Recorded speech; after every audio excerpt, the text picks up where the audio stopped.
SPICE transmission line models are widely used but have limitations that are seldom considered by engineers. SPICE simulators provide both lossless and lossy transmission line models, which are often used to simulate both PCB traces and cables.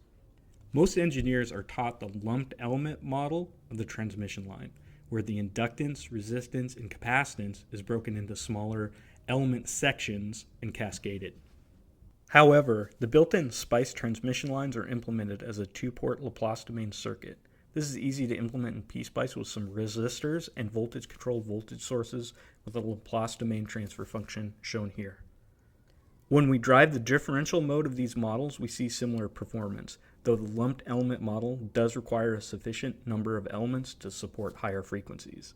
These models are intended to operate only in differential mode, but what happens with a common mode injection? We can see that with the lumped element model, the two reference nodes are shorted internally. However, with the two-port models, the reference nodes are completely isolated. If we simulate the transmission line impedance with common mode injection, we do in fact see an open for the built-in lossy and lossless transmission line models because they are implemented as a two-port circuit. The lumped element model will give the complete opposite response with a dead short. The two-port circuit model is especially deceiving because it predicts perfectly isolated circuits even though the references are clearly tied together. How can this unrealistic behavior be resolved?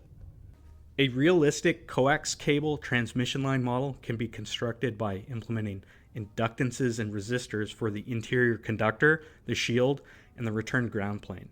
Capacitive and magnetic coupling between conductors must be added as well.